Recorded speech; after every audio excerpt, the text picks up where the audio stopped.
Hey folks, it's Kurt from WhiteTAILS Deer Hunting, and week 3 is in the books, hard to believe, and this was a rough week.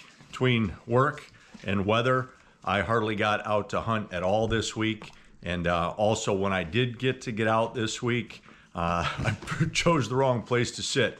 It's the way it happens sometimes, but hopefully things are going to change this next week. The temperature is beginning to go down. I've started seeing scrapes open, and I'm hoping I'm going to start seeing some deer that are hitting scrapes during the daylight.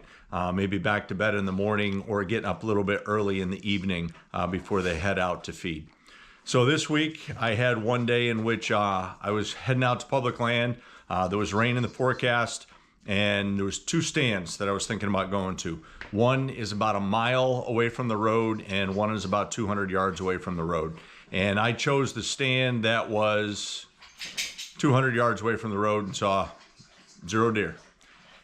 And that night at 8 o'clock, when I got my pictures from the other place that I was gonna sit, I had a buck that I probably would have shot that walked 20 yards in front of the area in which I was going to set up a ghillie blind.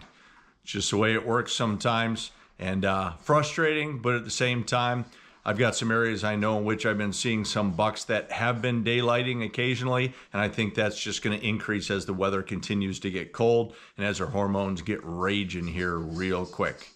I did try and get out a couple other days the end of this weekend, but we had a warm front come through up to 79 degrees one day. It just wasn't conducive to deer moving because it was too hot. They've got their winter coats on already, and the last thing they're going to be doing is getting up at 75 or 80 degrees and walking around.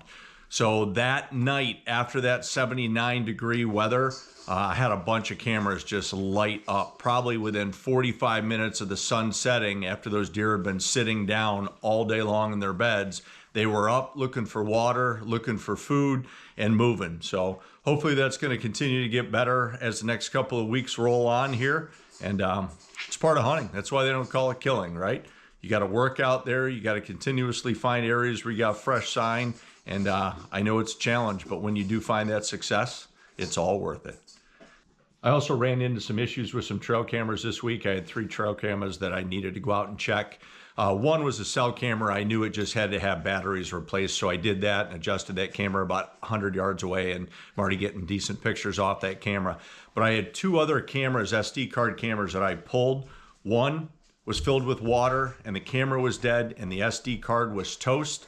And the other one, it was filled with water, and the SD card came back, and I had pictures on it, but most of them were so grainy and foggy from the condensation in the camera that it was really difficult to pick up much on that camera at all. So it's part of the deal. It's awesome when you come back in and you have a camera and you've got all these great pictures and this data that you're collecting, but at the same time, running 25 cameras and cameras constantly breaking and buying new ones, you're gonna have issues with cameras like I did this weekend. So I'm gonna get ready to get out this next week and check 7 or 8 cameras leading up to the real big movement of deer, and I'm hoping I'm gonna have a lot better results with the data I get off of those. Hey folks, it's Kurt from WhiteTAILS Deer Hunting. Hoping you guys have a great day. See you.